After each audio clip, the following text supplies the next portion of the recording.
Hola a todos, sean bienvenidos a un nuevo video de Leyendo Oyendo. Espero que estén teniendo un excelente día. Recuerden leer o escuchar un buen libro por al menos 30 minutos al día. Muchas gracias por acompañarme el día de hoy. En este video comenzaremos un libro llamado El mecanismo del miedo de Norma Lazo. Así que sin más, comencemos con la lectura. Descubrí todavía de pequeña a lo que estábamos destinadas cuando Augusta, mi madre, enviudó como todas las Berenguer. Yo tenía 12 años. Nuestra vida, aparentemente resuelta, se desmoronó frente a sus ojos, al igual que el terrón de azúcar que golpeaba nerviosamente con la cucharita del té. Quedó endeudada y sin el respaldo de nadie, con una hija a cuestas y una orden de embargo que el abogado de los acreedores abanicó en su rostro para humillarla. En aquella época, una mujer sin un hombre que la amparara no era nadie. Mi padre, a quien conoció en la capital, fue un hombre que nunca supo hacer fortuna. Nos vimos obligadas a regresar al pueblo natal que mi madre recordaba con terror y desconfianza. Por alguna razón que en aquel entonces yo no podía entender, ella culpaba de ese miedo a mi abuela Eduviges, pero yo, desde que la conocí, solo sentí atracción por su enorme biblioteca. Una vez que murió mi padre, los buitres de traje oscuro y corbata se llevaron las pocas cosas de valor que teníamos. Mi madre tomó la decisión de regresar aquí, a Ciudad Albazán. Yo ya había escuchado en alguna de las disputas entre mis padres que si ella no se hubiera peleado con mi abuela, seríamos unas ricas herederas. Pero mamá odiaba todo lo que eso significaba y prefirió rechazar la famosa herencia antes que renegar de su credo. Era una mujer devota. A las pocas semanas de quedar en la miseria, viajamos a Ciudad Albazán. El recorrido duró casi 2 días. El ferrocarril no era un transporte especialmente veloz, pero en aquel tiempo era la única forma de llegar al pueblo. Aunque yo tenía 12 años, mi madre me llevó de la mano hasta la parte frontal del tren para pedirle al maquinista que me dejara ver el paisaje. A lo lejos, detrás de una enorme cordillera, una nube negra se extendía provocando un gran contraste con el cielo azul y límpido que coronaba nuestras cabezas. Mamá me tomó de la cintura para alzarme por la ventana y pudiera ver mejor. «Esa nube que ves», me dijo con tono de preocupación, «se cierne todo el tiempo sobre Ciudad Albazán. No hay muchos días soleados allí». El conductor que escuchó el comentario se entrometió en la plática sin que nosotras pudiéramos evitarlo. «Es una zona montañosa, señora, por eso es muy nublado y lluvioso». Mi madre asintió con una sonrisa sin quedar convencida por la explicación. Me bajó al suelo y sin quitar la mirada del rostro del maquinista, añadió: «Tú sabes que no me gusta el pueblo. Te prometo que solo estaremos allí el tiempo necesario. Apenas logre juntar algo de dinero volveremos a la capital». El maquinista sonrió meneando la cabeza en franco desacuerdo. Retiró su mirada del rostro de mi madre y se dirigió a mí. «Hay muchos cuentos sobre Ciudad Albazán, pero no hay que creérselos todos. Los pueblerinos son supersticiosos». Mi madre se puso en cuclillas para quedar a mi altura. Me arregló el suéter y revisó que mi peinado estuviera impecable. Al comprobar que seguía tan pulcra como en la mañana, se levantó y me tomó de la mano para salir del vagón del maquinista. «Pareces toda una señorita». Luego se dirigió con cierta displicencia al conductor. «Gracias por permitirnos entrar». Yo no comprendí el ímpetu de mi madre por abandonar un pueblo al que ni siquiera habíamos llegado aún, pero no la había visto alegre desde la muerte de mi padre, así que le dije: «Regresaremos cuando tú quieras, mamita». En pocos minutos nos quedamos dormidas con el vaivén del ferrocarril. El titán de hierro se detuvo haciendo un ruido tan fuerte que taladró mis oídos y nos despertó con un sobresalto. Habían pasado varias horas, que en nuestro sueño transcurrieron como un instante. El vapor de la máquina cubrió los vagones. Sentí un entusiasmo indescriptible. Si bien mis padres no hablaban mucho de mi abuela, yo ardía en deseos de conocerla. Tristemente, la expresión de mi madre me hacía sentir culpable de mi emoción. Ella no podía ocultar la angustia que el encuentro le provocaba. Al ver su mirada temerosa, me así más a su cuerpo en un intento de darle seguridad con mi abrazo. Ella notó mi congoja y empezó a actuar como la mujer dura que muchos pensaban que era. Una Una vez que el ferrocarril se detuvo por completo, tomamos las pocas pertenencias que nos quedaban, 4 cajas de ropa y objetos personales. Yo cargué entre mis brazos el oso de peluche que me había regalado mi padre la tarde que nací. Mamá aferró contra su pecho, con la vehemencia de los fieles, un librito de oraciones. Cuando bajamos las escaleras del tren, me sorprendió ver la poca gente que había en los andenes. Ciudad Albayzán parecía un pueblo fantasma. Era como si nadie acostumbrara a salir de él o recibir visitas. Solo unos cuantos pasajeros, en su mayoría mujeres, bajaron al mismo tiempo que nosotros. El ferrocarril continuó su ruta con los vagones llenos. Me di cuenta de que unos peones, trabajadores mineros que iban en el tren, se dirigían a las minas. Ninguno de ellos bajó en Ciudad Albayzán. El tiempo de esplendor de sus minas había quedado atrás. Cierta melancolía me embargó frente al tren que retomaba su paso de manera pesada y haciendo chillar los rieles. Agité la mano para despedir a la gente que iba sentada en las ventanillas y nos miraban compasivas. Incluso algunos se persinaron al dejar el pueblo atrás. La riqueza de Ciudad Albayzán se vio disminuida cuando la mina más importante de la región fue cerrada. Llevaba años en litigio por un problema que existía con los títulos de propiedad.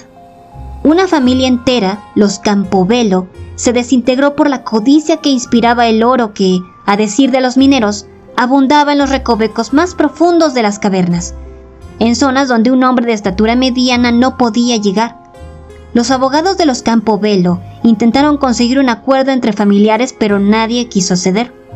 Uno a uno se exterminaron por la posesión de esos yacimientos que finalmente no fueron para nadie.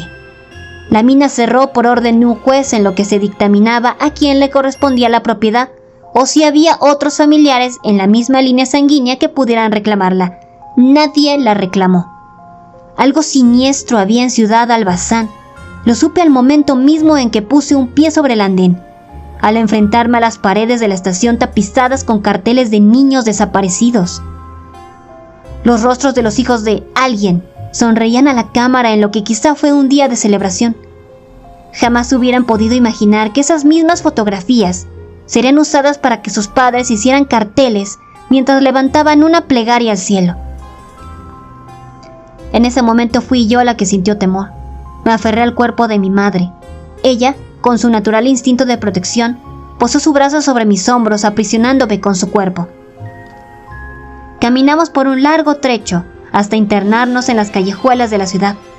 Pude divisar una casa enorme que a mi corta edad me pareció el castillo de un príncipe de cuento de hadas. La residencia, a pesar de que se veía bastante descuidada, mostraba señales de haber tenido una época de esplendor. La mansión estaba rodeada por jardines inmensos que mi propia abuela cuidaba.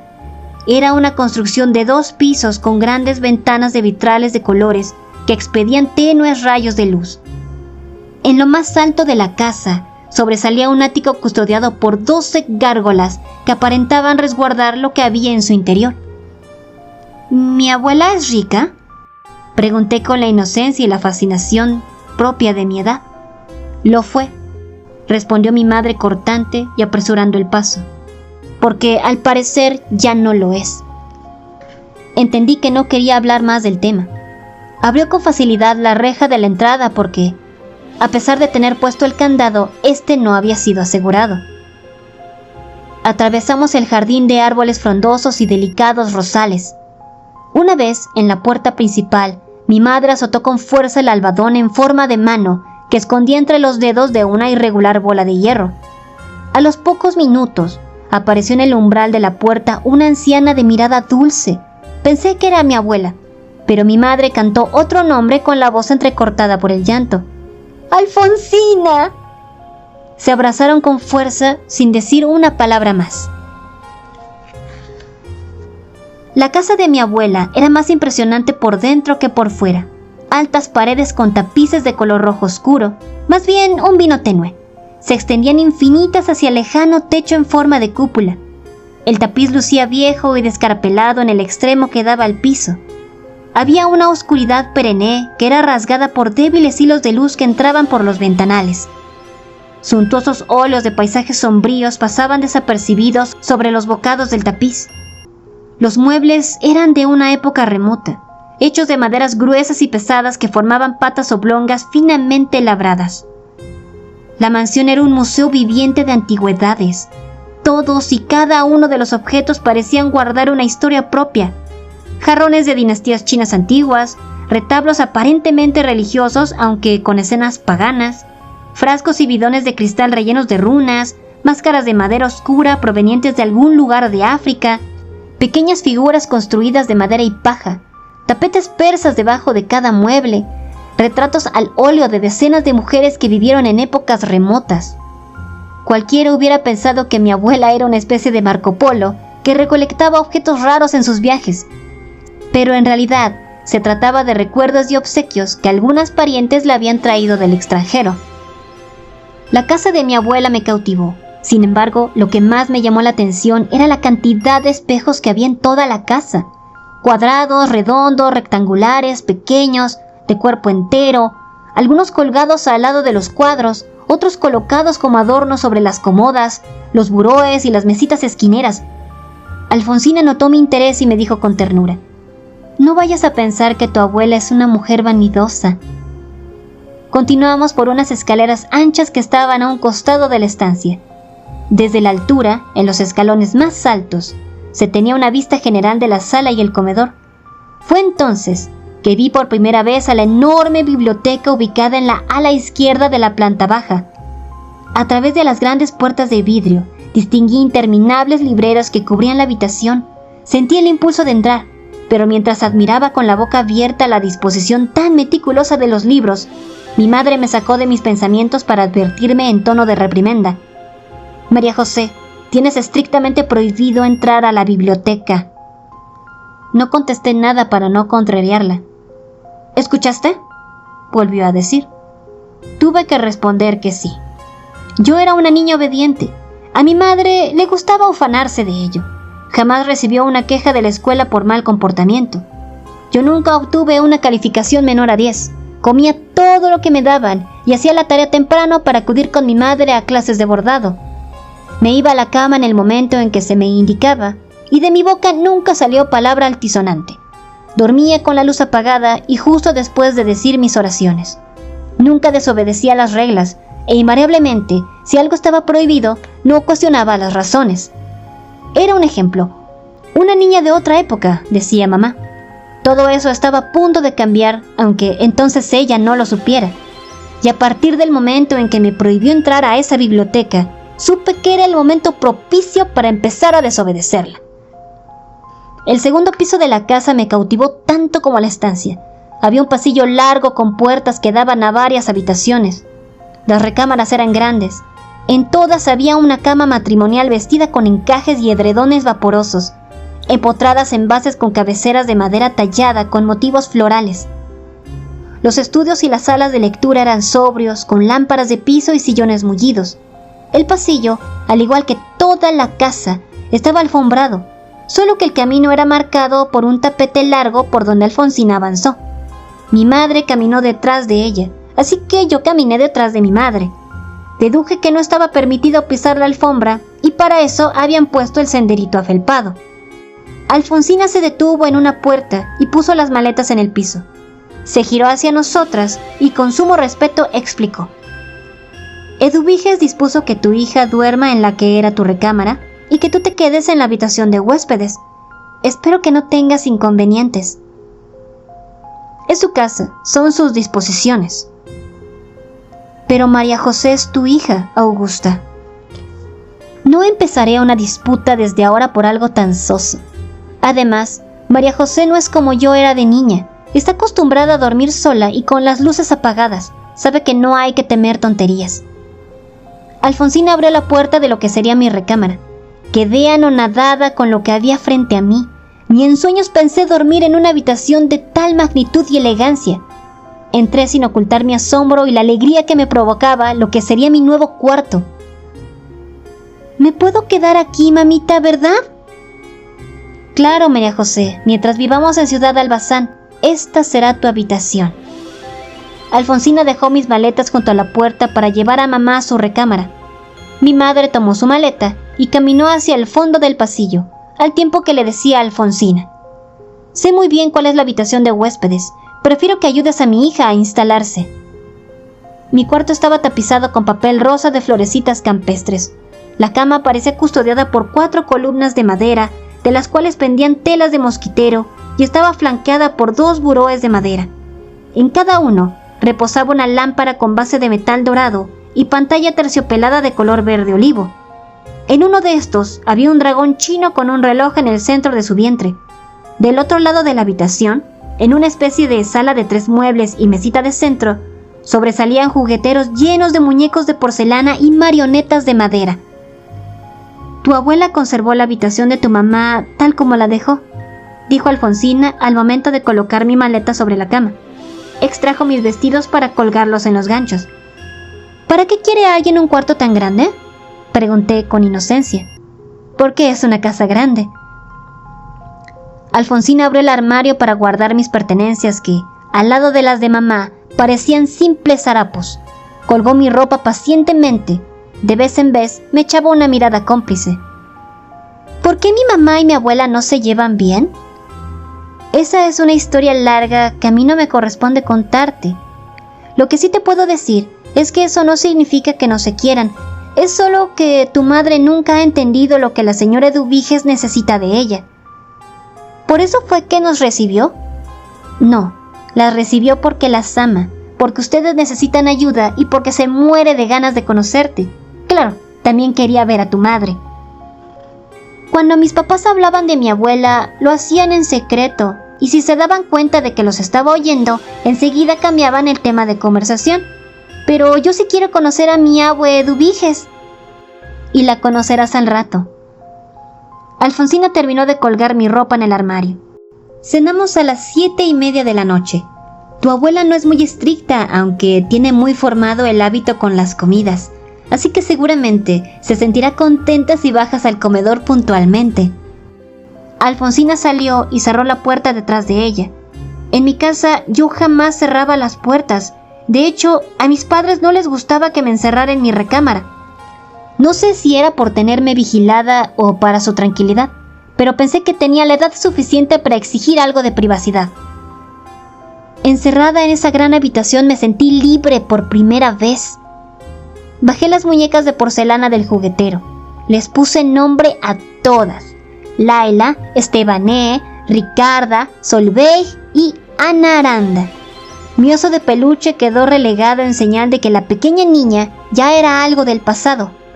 Sin darme cuenta, me quedé dormida profundamente. Unos golpes en la puerta me despertaron después. Alfonsina asomó el rostro en la penumbra. «Ya es tarde. Recuerda que tu abuela cena a las 7:30, en punto». Me levanté deprisa. Quería agradarle desde el primer encuentro. Me miré en el espejo y descubrí con desagrado que mi cabello se había despeinado durante la siesta y que mi vestido estaba arrugado. Traté de alisarme el cabello con saliva. Me puse muchos pasadores para no verme despeinada. Por un momento pensé cambiarme de ropa, pero por suerte miré el reloj de dragón. Las manecillas daban las 7:30. Alicé con mis manos el vestido que llevaba puesto y corrí al comedor. Mientras bajaba las escaleras, descubrí que mi madre ya estaba sentada a la mesa conversando con mi abuela. María José venía muy cansada del viaje, no quise despertarla. «Está bien, Augusta, la conoceré mañana». Apresuré el paso en los escalones, pero sin correr. A mamá no le gustaba que corriera dentro de nuestra casa y supuse que tampoco lo aprobaría en casa de mi abuela. Desde donde me encontraba les hablé. «¿Pero ya desperté?». Mi abuela alzó la mirada. Me observó hasta que pisé el último peldaño de las escaleras. Sus ojos eran grandes. Se incorporó con cierta dificultad. Era una anciana algo encorvada, de piel blanca como el arroz y cabello rojizo. Llevaba un vestido negro con un cuello alto que le llegaba hasta la barbilla. Unos anteojos pequeños colgaban de una cadenita de plata alrededor del cuello del vestido. Caminó con cierta dificultad hacia mí y con un gran esfuerzo se agachó para quedar a la altura de mi cara. «Eres igual a tu madre cuando tenía tu edad. Dale un beso a tu abuela». Me acerqué a su rostro, la besé en la mejilla con respeto. Ella sonrió al abrazarme con fuerza. «¡Qué modosita!», le dijo a mi mamá. «Ven, siéntate a cenar con nosotras». Tomé mi lugar en la mesa. Me quedé dormida, mami, por eso no pude cambiarme ni peinarme para la cena. Antes de que mi madre pudiera contestar algo, mi abuela intervino. Pues yo te veo formidable. No te preocupes, María José, venimos cansadas del viaje. Ya habrá otras ocasiones para que bajes a cenar como es debido. Alfonsina entró con una canasta de pan dulce que depositó en el centro de la mesa. De una jarra blanca, vació chocolate caliente en mi taza. ¿Te preparo algo más o solo cenarás pan y chocolate caliente? Solo pan, Alfonsina, gracias. Cenamos en silencio. La abuela me lanzaba miradas o hacía muecas chistosas que me provocaban una risita contenida.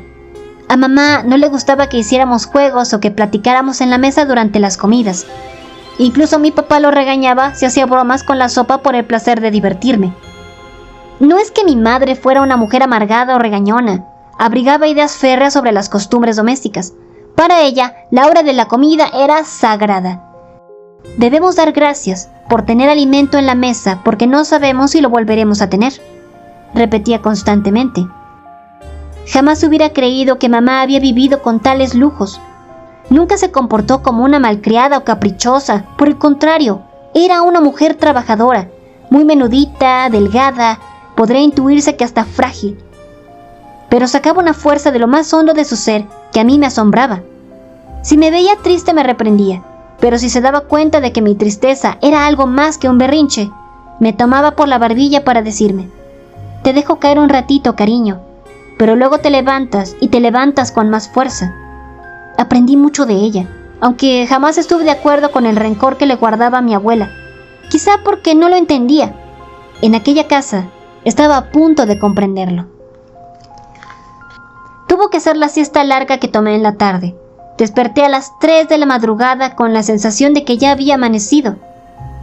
La oscuridad de mi cuarto me hizo sospechar lo contrario. Me levanté de la cama, recorrí las gruesas cortinas del ventanal. Los rayos blanquecinos de la luna llena alumbraron el reloj de dragón que estaba en el buró derecho de mi cama. 3 a.m. Me asomé a través del vidrio sin abrir el balconcito que daba a la calle. La luna, redonda como un melón gigante, bañaba de claridad las calles polvorientas del pueblo. No había un alma, una respiración, un susurro. Puedo decir que se escuchaba la tranquilidad de un cementerio, excepto por el imparable coro de tic-tac de relojes del que no lograba discernir su procedencia. La puerta de mi recámara estaba cerrada. Supuse que Alfonsina, una vez más, me había tratado como una niña grande. Por debajo de la puerta entraba el resplandor amarillo de las lámparas incandescentes. Alguien estaba despierto a esas horas de la noche. Caminé sigilosamente hasta la puerta y la abrí con cautela. La luz provenía de la planta baja. Salí descalza, con la curiosidad latiendo en mis entrañas, y miré a ambos lados del pasillo con temor a que mamá me sorprendiera. Segura de que no había nadie en el pasillo, corrí de puntitas hasta el descanso de la escalera. Toda la estancia estaba oscura, solamente brillaba la luz del gran salón, donde mi abuela atesoraba su biblioteca. Desde donde estaba parada pude verla bien. Limpiaba los lomos de los libros al mismo tiempo que hablaba con alguien. Pensé que se trataba de Alfonsina, así que bajé sin importar que me descubrieran.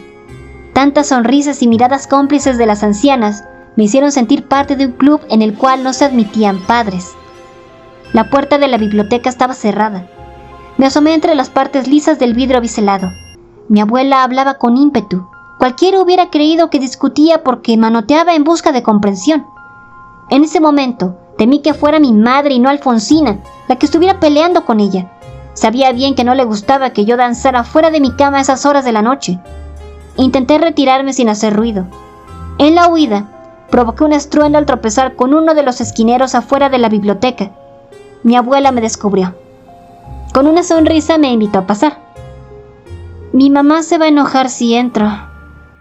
Pero nadie le va a decir a tu mamá. Además, estoy sola.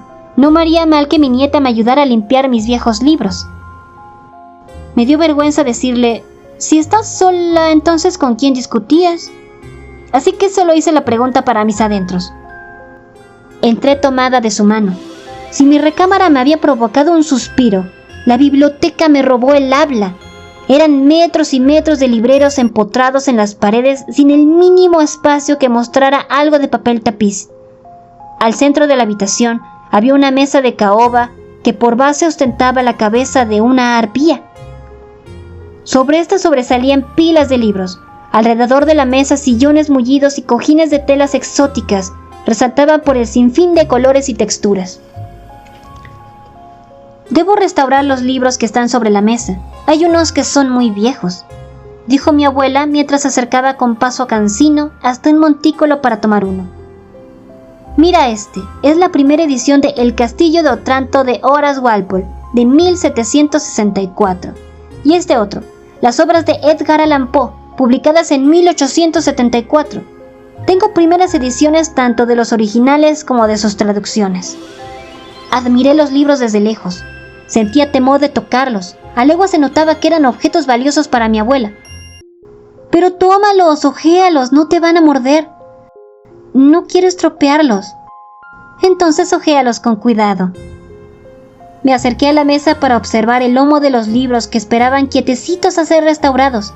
Desconocía los títulos y los autores, pero todos se remitían a temas oscuros o literatura de horror. Las leyendas de Gustavo Adolfo Becker. Las sombras sobre Innsmouth, de H.P. Lovecraft. Belmont, el errabundo de Charles Maturin. Drácula, de Bram Stoker. El extraño caso del Dr. Jekyll y Mr. Hyde, de Robert Louis Stevenson. Los misterios de Udolfo, de Anne Radcliffe. El monje, de Matthew Lewis. Tanatopía, de Rubén Darío. Un vigilante junto al muerto, de Ambrose Bierce. El almohadón de plumas, de Horacio Quiroga. Otra vuelta de tuerca, de Henry James. Son los títulos que recuerdo haber visto la primera vez que entré en la biblioteca.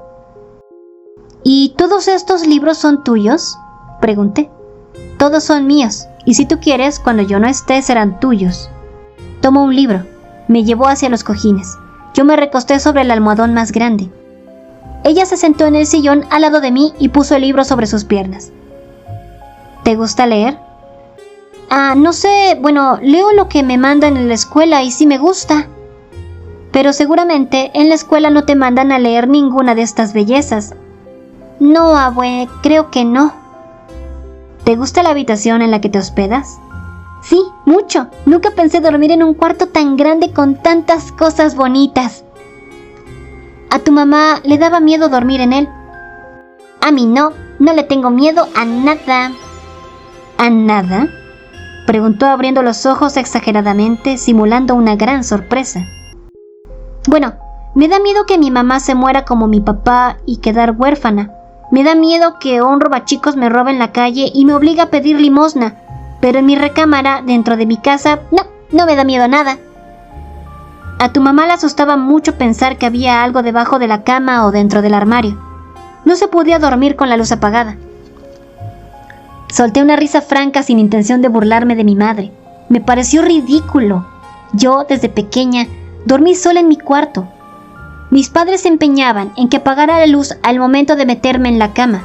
Alguna vez quise dormir con la lámpara encendida porque una compañerita de la escuela me habló sobre las brujas. Mamá se encargó de hacerme sentir ridícula por creerle. Escribí 100 veces en un cuaderno: las brujas no existen y mi ángel de la guarda me cuida.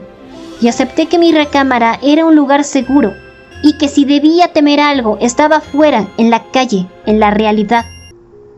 No me imagino a mamá como me la cuentas. ¿Por qué? Es normal en todos los niños. Pues en mí no, dijo orgullosa de saber que, a diferencia de mi madre, yo no era una miedosa. Creo que ya sé lo que necesitas. Mi abuela extendió su brazo en señal de que la tomara de la mano. Lo hice, y me jaló suavemente hasta un sillón. Se replegó hacia un costado para hacerme un huequito en la orilla. Entonces, puso un pequeño libro sobre mis piernas. Este es un libro muy especial para mí. ¿Qué tiene de especial? Es especial porque es poderoso. Acerqué el libro a mi rostro. Me pareció antiguo, amarillento y polvoriento.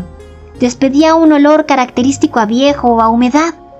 La palabra que fungía como título jamás la había visto o escuchado, y el nombre del autor tampoco. Existen 3 versiones del mismo cuento. La primera de ellas se publicó en una revista francesa en octubre de 1886. La segunda versión también se publicó en otra revista ese mismo año, solo que en diciembre. Buen relato para las épocas decembrinas, dijo con sorna y luego continuó. La última versión, la definitiva, se publicó un año después, en 1887. Yo tengo esa edición en francés. Tú no podrías leerla, pero esta traducción es maravillosa. Toma. ¿Y por qué son 3 versiones si es el mismo cuento? Porque el autor ignoraba que aún no estaba terminado hasta la 3ª versión. Es común que eso suceda. ¡Qué tonto! ¿Cómo no lo supo si era su cuento? ¿Son muy diferentes las versiones? No era tonto, sino especial. Y sí, existen algunas diferencias en las 3 versiones, pero todas poseen la semilla contagiosa de su padre, el autor. Escribió un cuento tan poderoso que es capaz de... ¿De qué, abue? ¿De qué? Eso lo tendrás que averiguar tú misma. Mi mamá me prohibió entrar a la biblioteca, repetí bajando la mirada con vergüenza. Mi abuela me agarró de la barbilla, aproximó su cara a la mía. Este será un secreto entre nosotras, pero debes seguir fielmente mis instrucciones. Esconde muy bien el libro bajo el colchón. Solo lee de noche, cuando todos los demás nos hayamos dormido. No permitas que nadie se entrometa en la complicidad entre tú y el texto. Ya me contarás qué te pareció. Ahora vete a la cama, que si no, mañana se darán cuenta de que te desvelaste. Coloqué el delgado libro bajo el brazo y antes de salir de la biblioteca, me lancé a los brazos de mi abuela para darle un beso en la mejilla. No había transcurrido ni un día desde que llegamos y ya sentía que la conocía de toda la vida. Cuida mucho el libro, es muy valioso. Luego añadió con seriedad, y prométeme una cosa más. Una vez que pongas los pies fuera de la biblioteca, no voltees hacia atrás. ¿Por qué? ¿No que eras muy obediente? Me retiré de la biblioteca con sabor a triunfo. Nunca pretendí confrontar a mi madre sobre sus ideas ni sobre su distanciamiento con la abuela. Sin embargo, en ese momento, sentí que no era un problema mío, que yo podía querer a mi madre y también podía querer a mi abuela. Subí a mi cuarto convencida de ello, con la certeza de que empezaría la lectura la noche siguiente, con la confianza de que no había nada malo en ese lugar que mi madre me había prohibido. Cuando salí de la biblioteca no volteé, como mi abuela me lo había pedido. Quise demostrarle lo obediente que podía ser. Si lo hubiera hecho, seguramente habría empezado a desconfiar de ella, pues habría descubierto las sombras en el espejo con las que discutía. Eso es todo por el día de hoy. Les agradezco mucho por haberse quedado hasta el final del video. Y la frase del día de hoy es: dar el ejemplo no es la principal manera de influir sobre los demás, es la única manera. Esta frase la dijo Albert Einstein. ¿Qué opinan de esto? Por favor, dejen su opinión en los comentarios que estaré encantada de leerlos. Mis queridos lectores, muchas gracias por escucharme. Así que por favor, les pido que me acompañen en el siguiente video para poder leer juntos un poco más. Y si les gustó este video, por favor, no olviden darle like y suscribirse, eso me ayudaría muchísimo. Nos vemos en el siguiente video de Leyendo Oyendo. Les deseo un excelente día. ¡Chao, chao!